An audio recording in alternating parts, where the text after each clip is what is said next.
नमस्कार। भक्ति काल। किसी भी पेपर में भक्ति काल सबसे ज़्यादा प्रश्नों वाला काल कह सकते हैं या यूनिट कह सकते हैं।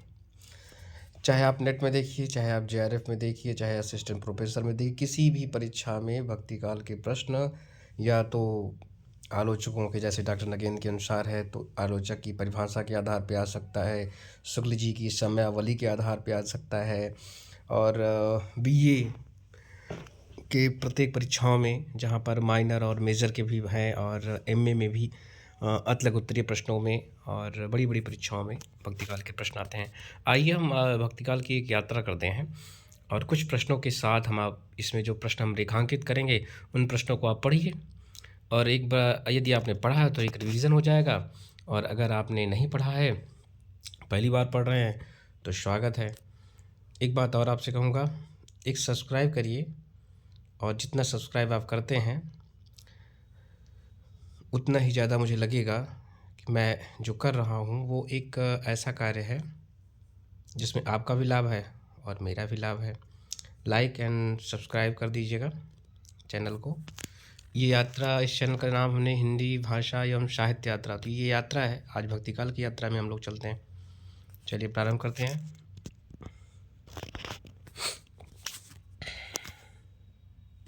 भक्तिकाल। डॉक्टर नागेंद्र के अनुसार हिंदी साहित्य के संदर्भ में भक्तिकाल के से तात्पर्य उस काल से है जिसमें भागवत धर्म, ये जो भागवत धर्म है, भागवत धर्म के प्रचार प्रसार के परिणाम स्वरूप आंदोलन का सूत्रपात हुआ, और उसकी लोकानुमुखी प्रवृत्ति के कारण धीरे धीरे लोक प्रचित भाषाएं भक्ति भावना की अभिव्यक्ति का माध्यम बन दी गई। डॉक्टर नगेंद्र वैसे तो बहुत परिपक्व व्यक्ति हैं, और कहीं ना कहीं शुक्ल जी ने जो कुछ छोड़ा, जो उनसे रह गया, जैसे कि कवि रह गए, तो डॉक्टर नगेंद्र ने उसको अपनी रचना में, अपने संपादन में उसको कहीं ना कहीं अच्छे ढंग से लेने का प्रयास किया। और देखिए, इन्होंने लिखा कि कालांतर में जब जब आंदोलन आया, भक्ति द्रविड़ उपजी लाए रामानंद जब होता है, तो उसके पश्चात जब भक्ति आती है और समाज में लोकोन्मुखी प्रवृत्ति, यानी समाज में प्रत्येक व्यक्ति तक पहुंचने लगती है, और सभी भक्ति में अपनी अपनी अभिव्यक्ति करने लगते हैं, और रचनाकार भी उस पर रचना करने लगते हैं। भक्ति विषयक विपुल साहित्य की बाढ़ आ जाती, और इसी इसी कह सकते हैं कि विद्वान और कवियों ने उस पर अपनी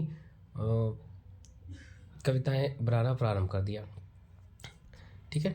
आचार्य रामचंद्र शुक्ल के अनुसार पूर्व मध्यकाल या भक्तिकाल का समय, ये आपके लिए बहुत महत्वपूर्ण होता है। शुक्ल जी ने भक्तिकाल को जो समय दिया है वो दिया है संभवत 1375 से 1700 विक्रमी संवत, यानी अब सन भी याद रखिएगा।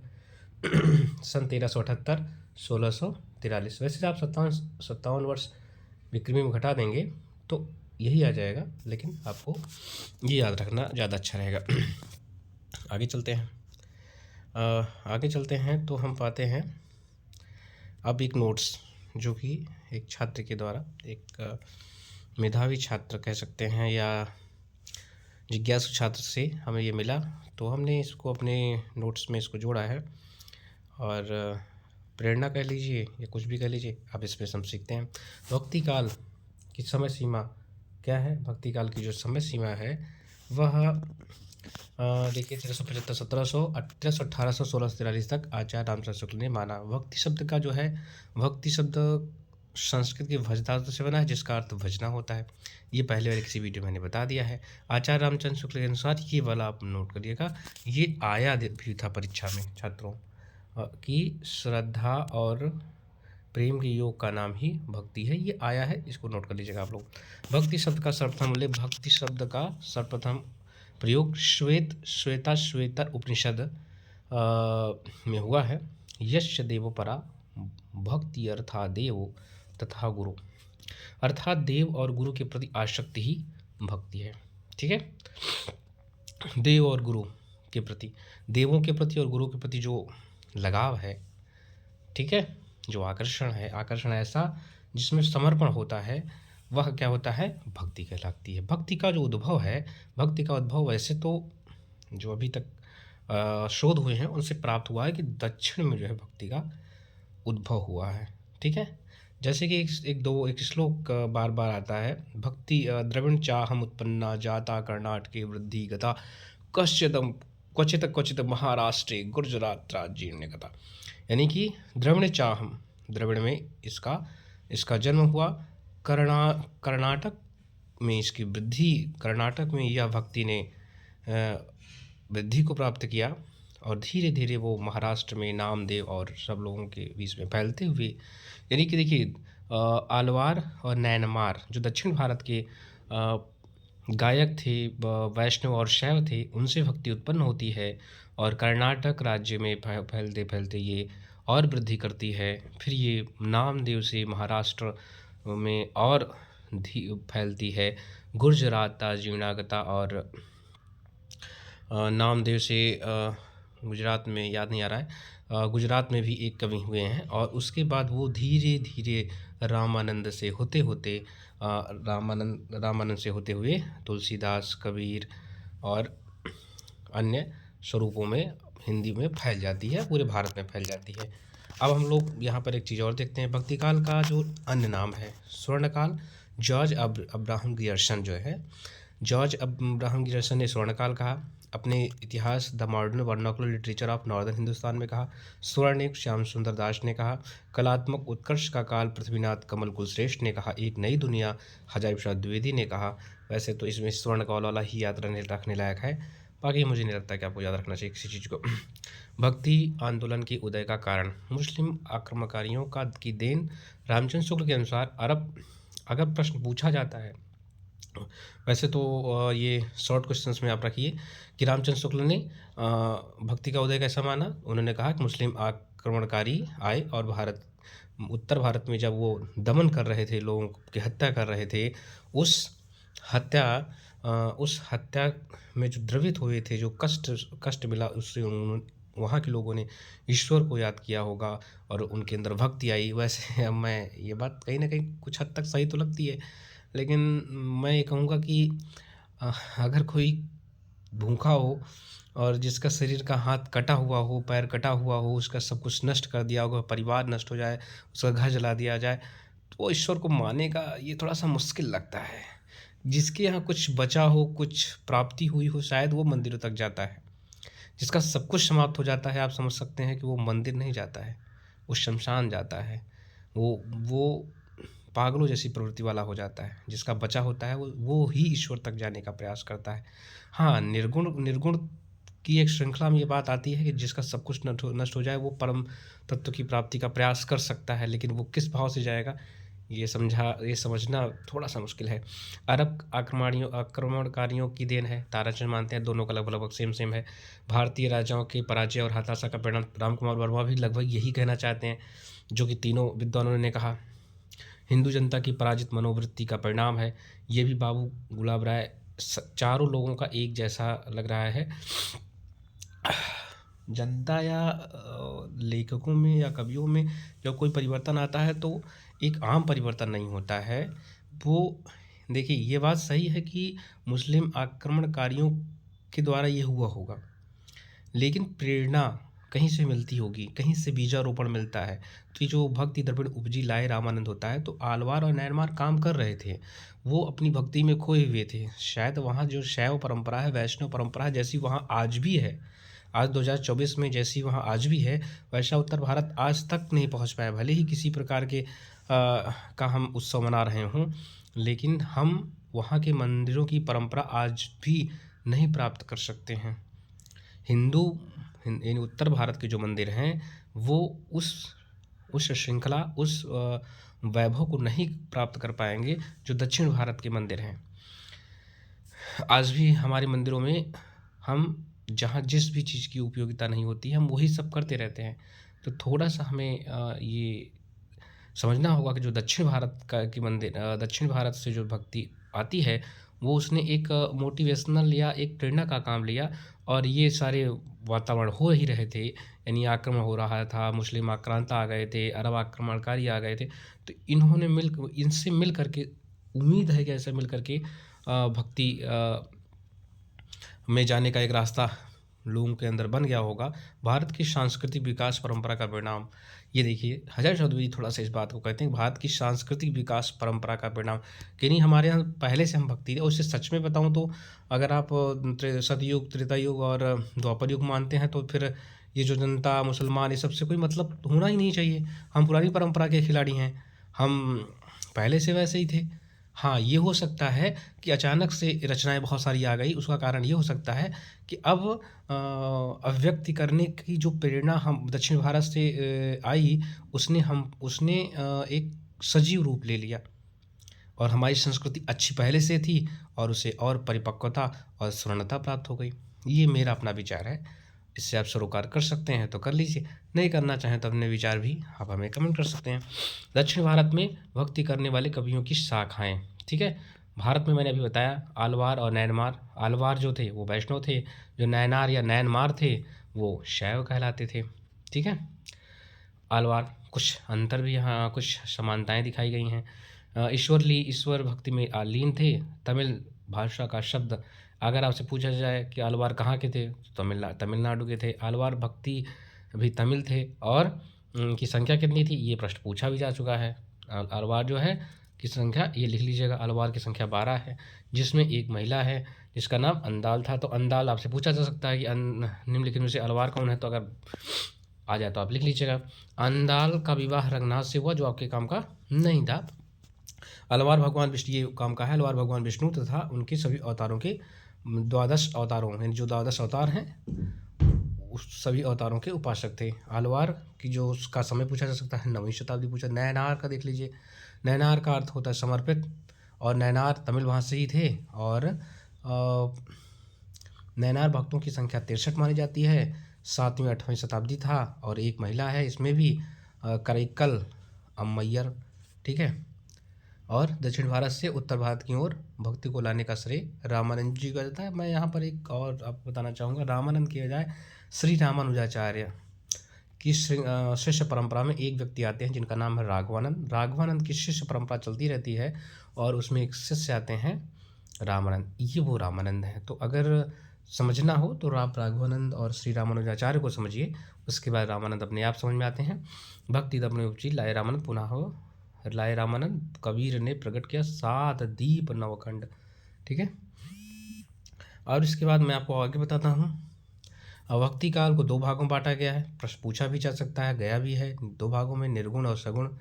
ज्ञानाश्रयी शाखा प्रवर्तक कबीरदास हैं, प्रेमाश्रयी काव्यधारा मुल्ला दाऊद हैं, सगुण राम। ये सब बिहार टीटी के लिए बहुत महत्वपूर्ण प्रश्न है। ये जो पूरा ग्राफ दिख रहा है इसमें से एक प्रश्न आना ही आना है। राम भक्ति शाखा प्रवर्तक तुलसीदास, कृष्ण भक्ति शाखा प्रवर्तक सूरदास। निर्गुण भक्ति काव्य, संत शब्द की उत्पत्ति सत शब्द से मानी जाती है। सत का अर्थ होता है परम तत्व, सिर्फ सुन लीजिए, बहुत ज़्यादा महत्वपूर्ण नहीं है। सत को अपनी साधना का लक्ष्य बनाने वाले को संत कहा जाता है। इस अर्थ में सगुण और निर्गुण दोनों धाराओं के संत आ जाते हैं, परंतु यहाँ संत शब्द से अभिप्राय निर्गुणोपासक संतों से है। इसी काव्यधारा को आचार्य शुक्ल ने निर्गुण धारा अंतर्गत ज्ञानाश्रयी और आचार्य द्विवेदी ने निर्गुण भक्ति साहित्य की संज्ञा प्रदान की, ठीक है। यानी कि अगर ज्ञानाश्रयी और प्रेमाश्रयी की बात की है किसने कहा है, शुक्ल जी ने कहा है, और निर्गुण भक्ति साहित्य और सगुण भक्ति साहित्य किसने कहा है, तो आचार्य द्विवेदी ने कहा। ये थोड़ा सा समझ लीजिएगा आप लोग। निर्गुणोपासक संत या ज्ञानाश्रयी शाखा धारा की जो कवि हैं उसमें देख लीजिए, कबीरदास की जो कैसे संबंधित रचनाएं हैं, कबीर ग्रंथावली बीजक है, रविदास की वाणी है, ठीक है। तुम चंदन हम पानी, ठीक है। दादू दयाल हैं, और दादू हरडे या हरदे वाणी है, अंगवधु है। सूरदास सुंदर ग्रंथावली, सुंदर विलास, और गुरु नानक या नानक देव गुरु ग्रंथ साहब। ये सब आप रचना सुन लीजिए। कुछ इसमें से जैसे गुरु नानक जी की महत्वपूर्ण है, कबीरदास जी की, रैदास जी की महत्वपूर्ण है, ये आपके लिए बहुत महत्वपूर्ण है। संत काव्यधारा की प्रमुख विशेषताएं आपसे पूछा जा सकता है। सबसे पहला, संत निर्गुण थे, तो निर्गुण ब्रह्म की उपासना करते थे, और जब निर्गुण करते थे तो जो समाज में सब कुछ प्रचलित था उसका विरोध तो कर स्वाभाविक है करेंगे वो, तो इसलिए रूढ़ी और वाह आडंबर का विरोध करते थे वो। अंतर साधना, जब रूढ़ियों और वाह आडंबर का विरोध करेंगे तो फिर साधना कहाँ करेंगे, तो साधना उनकी अंतर की होनी चाहिए, अंतः को, ठीक है।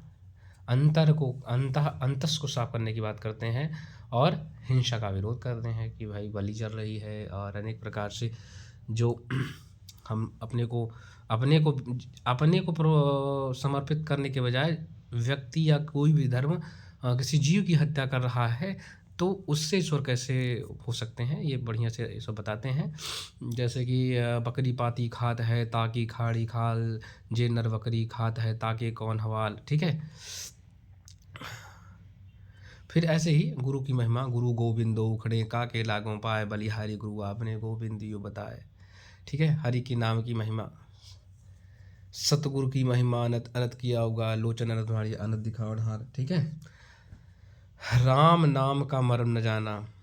ठीक है। ये हरि नाम की महिमा है। अहंकार का त्याग कर देते हैं, रहस्यात्मकता मिस्टीरियस माया का खंडन करते हैं, नारी की वासनात्मक रूप की नारी का, यानी यहाँ पर नारी के संसर्ग की बात की जाती है और यहाँ नारी का विरोध नहीं किया जाता, ये बात याद रखिएगा। जैसे लोग कहते हैं कि कबीर नारी की बात कहते हैं, तो नारी का मतलब ये होता है उन इंद्रियों की बात कर रहे होते हैं जिससे व्यक्ति जुड़ाव में रहता है, तो उसका विरोध करने की बात करते हैं, नारी का विरोध नहीं करते हैं। हो सकता है कि अब भाई जिसकी पत्नी रही हो, पुत्र रहा हो, तो इस तरह से तो वो इतना ही नारी का विरोध नहीं करेगा। हाँ, लेकिन इंद्रियों के वश में हो जाना, उसका विरोध संत साहित्य में मिलता है। आगे हम चलते हैं। प्रेमाख्यानक काव्य अथवा सूफी काव्य। हिंदी साहित्य के इतिहास में आप देखेंगे, हिंदी साहित्य के इतिहास को क्या कहा जाता है? मध्यकाल कहा जाता है। और ऐसी काव्य परंपरा का प्रवर्तन हो गया था जिसमें विद्वानों ने अनेक प्रकार से अभिहित किया। प्रेम मार्गी सूफी और प्रेम काव्य, प्रेम कथा, सूफी आदि वस्तुतः हिंदी साहित्य का अद्भुत। इस परंपरा में रचनाओं में प्रेम तत्व की प्रमुखता होती है। और ये लोग क्या करते हैं? ये लोग प्रेम भावना और भक्ति भावना श्रृंगार से भिन्न है। भारतीय श्रृंगारिक रचनाओं में विवाह, दाम्पत्य, सामाजिक जीवन मर्यादाओं को स्वीकार करने के लिए गृहस्थ जीवन का वर्णन किया गया है। ठीक है। शुद्ध और स्वच्छतापूर्ण दृष्टिकोण, सौंदर्य की भावना, साहसपूर्ण क्रियाकलाप, समाज विमुख प्रणय भावना चित्रण और इस्लाम की रहस्यात्मक प्रवृत्तियों की का जो है समावेश, सूफी मत का उदय। सूफी शब्द का अर्थ पूछा गया था छात्रों। सूफी शब्द का सूफ होता है, शफा होता है, सूफा होता है। सूफ का ऊन, शफा पवित्र, एक होता है सूफिया, एक शब्द लिख लीजिएगा। सूफिया माने होता है विद्या। ठीक है। मोहम्मद साहब के उस समय मदीने की मस्जिद के समझ बैठा करते थे और तीनों शब्दों समाहार से सूफी उन संतों को कहा जाता था जो उनका चोंगा पहनते थे, जो पवित्र होते थे। शुफ माने पवित्र होता है, शफ माने पवित्र होता है। उन संतों के द्वारा जिस का धर्म प्रचार प्रसार किया वह सूफी मत कहलाया। जैसी आखिरी कलाम, अखरावट, पद्मावत, कुतुबन, मृगावती, मंझन, मधुमालती, उस्मान, चित्रावली, नूर मोहम्मद और इंद्रावती, अनुराग बांसुरी। इसमें से जैसी वाला आप महत्वपूर्ण समझ लीजिए, छोटी कक्षाओं के लिए जैसी, वैसे हर कक्षाओं के लिए आखिरी कलाम, अखरावट, पद्मावत, कराहनामा, तो कुतुबन, मृगावती, मंझन, मधुमालती, उस्मान, चित्रावली, नूर मोहम्मद, इन सब रचनाओं का नाम आप नोट करके लिख करके रख लीजिए, बहुत काम की रचनाएं हैं। इनकी विशेषताओं पर हम चर्चा करते हैं। प्रेमाश्रय काव्यधारा की प्रमुख विशेषता, प्रेम की प्रधानता, नाम से ही पता चल रहा है। लौकिक प्रेम की बात करते हैं, अलौकिक प्रेम से ही अलौकिक प्रेम की प्राप्त, जो चीज़ आप सच में महसूस करते हैं उसे ही आप समझ पाएंगे ठीक से। यहाँ ये बताया गया है। प्रबंध रचनाओं की सृजना, ज़्यादातर पद्मावत, अखरावट, मृगावती, मधुमालती, बहुत सारी रचनाएँ हैं जो प्रबंध में हैं। गुरु की महत्ता यहाँ भी होती है। श्रृंगारिक भावना की प्रधानता है। प्रकृति वर्णन करते हैं। मसनवी शैली का प्रयोग करते हैं। मसनवी शैली आपको एक दिन कुछ शैलियों के अलग से हम आपकी चर्चा करेंगे। मसनवी शैली जिसमें गुरु और वर्तमान के शासक और इस्लाम धर्म, इन सब की जिसमें रचना के पहले अगर चर्चा की जाए तो उसे मसनवी शैली कहा जाता है। और सगुण भक्ति, हम आपको सगुण भक्ति के बारे में बताते हैं।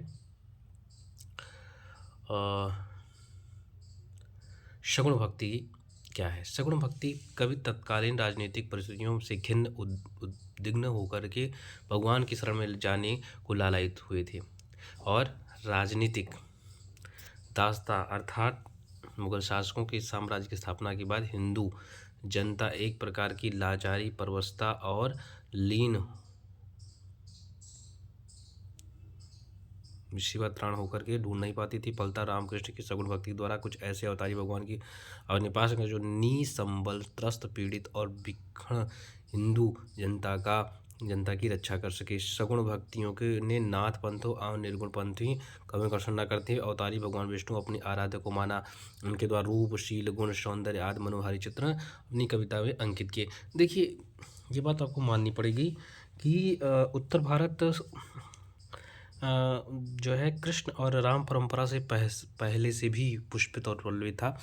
भागवत आदि बहुत पहले से सृजित थे और श्रीमद् भगवत गीता आज की नहीं है, पहले की है। तो आप ये नहीं ये अचानक से नहीं कहा जा सकता है कि जो है भक्ति आलवारों के द्वारा इसके द्वारा मैंने पहले ही बता दिया है कि, लेकिन जो परिपुष्टता मिलती है रचना की उपलब्धता मिलती है, रचना में इतना लोक मंगल गीत गाए जाते हैं, संबल मिलता है लोगों को। क्यों मिलता है? इसका कारण यही है कि ये पहले से था, एक बीज था जो पार पुष्पित और पल्लवित होकर के बढ़ना चाहता था, पर आक्रांताओं के द्वारा वह बार बार नष्ट होता है और अंततः जब वैसा वातावरण मिलता है तो वह एक वृक्ष का रूप ले लेता है। बस इतना ही समझना है हमें। सगुण भक्ति काव्यधारा के अंतर्गत जिन कवियों ने राम को आराध्य मान करके रचनाएं की, वे राम भक्त काव्यधारा के अंतर्गत गोस्वामी तुलसीदास, रामचरितमानस, विनय पत्रिका, दोहावली, पैरवय, रामायण, कृष्ण गीतावली, जानकी मंगल आदि। इस रचनाओं का मैं एक दिन रचनाओं की विषय वस्तु बताऊंगा आपको। स्वामी अग्रदास, ध्यान मंजरी, नाभादास ने भी जो है भक्ति काल के राम भक्ति शाखा के हैं, भक्तिमाल लिखते हैं। इसी में ही भक्ति द्रविड़ जिलाए, रामानंद, ये सब जो लाइनें मिलती हैं आपको वही मिलती हैं।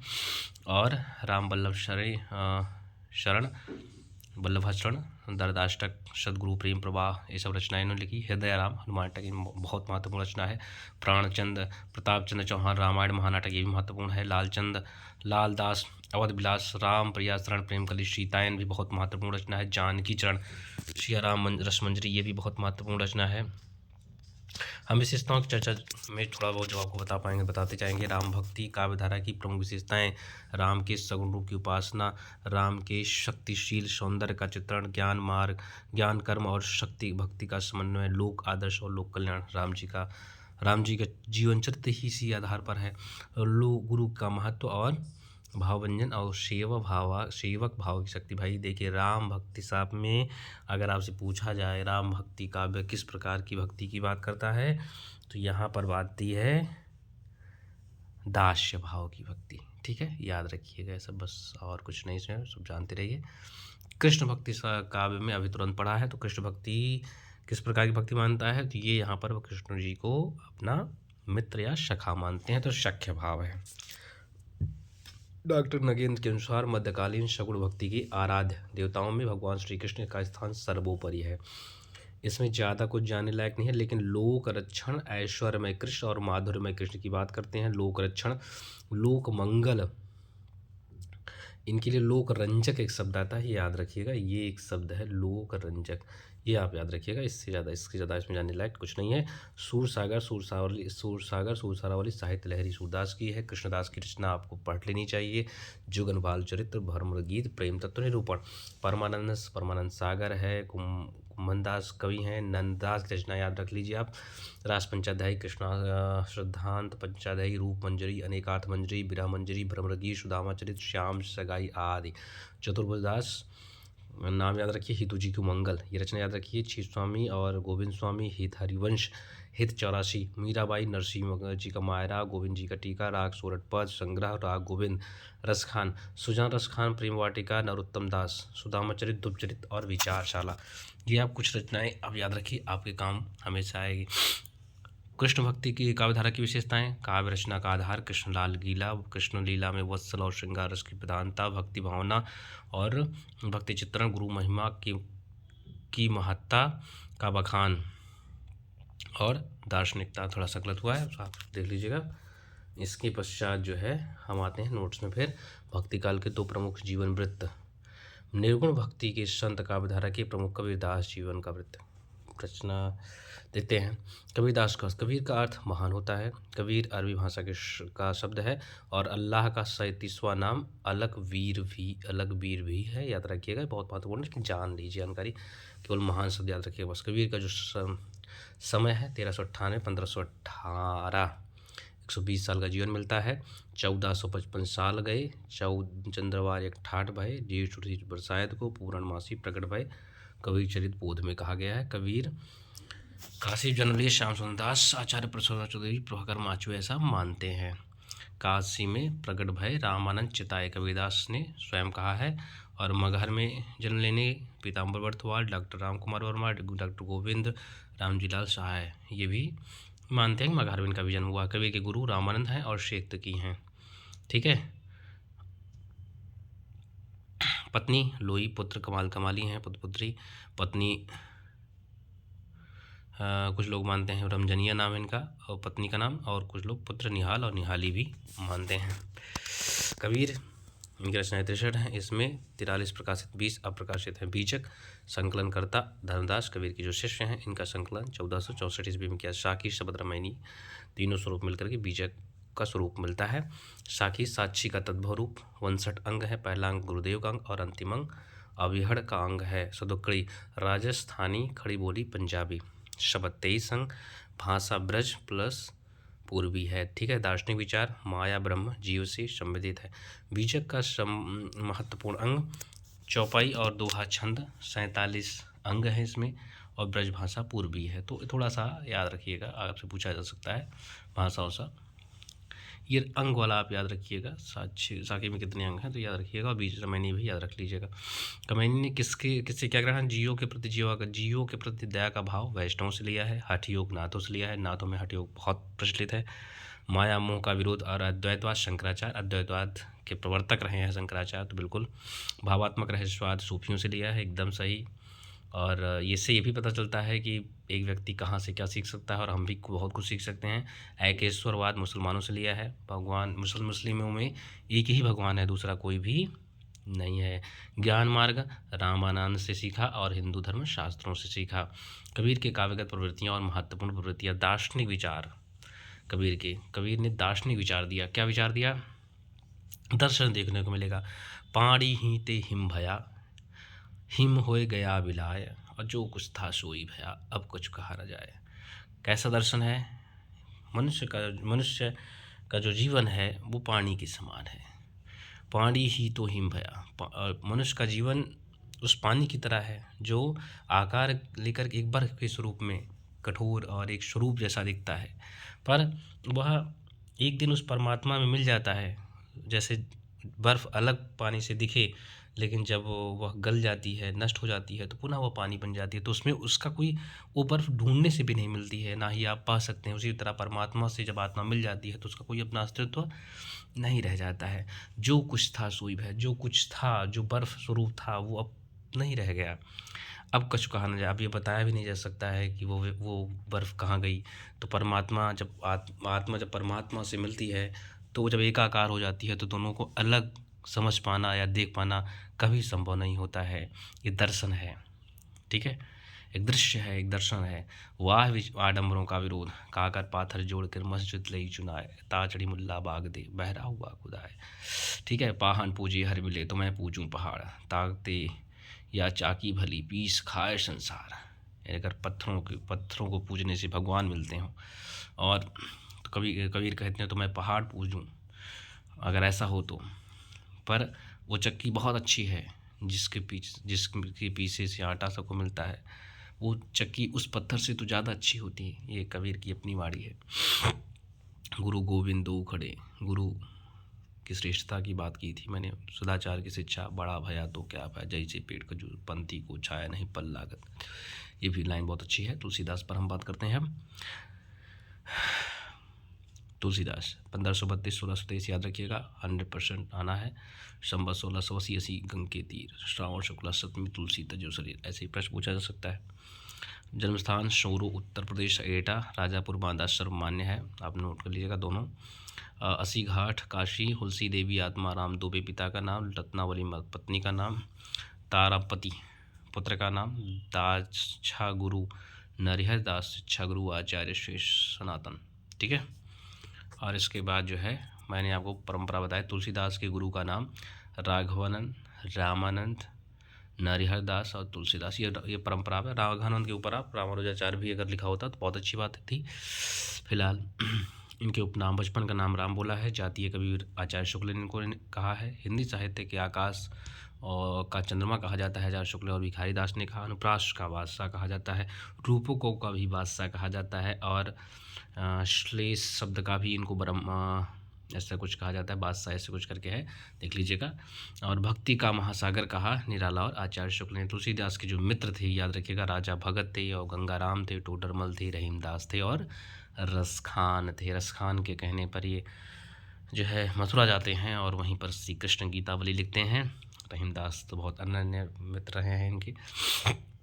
प्रामाणिक रचनाएं रामचरित मानस, रामलला ने छू, वैराग्य संदीपनी और परवय रामायण, पार्वती मंगल, जानकी मंगल, राम आज्ञा, प्रश्नावली, दोहावली, कवितावली, गीतावली, कृष्ण गीतावली, विनय पत्रिका, ये रचनाएं इनकी 12 हैं।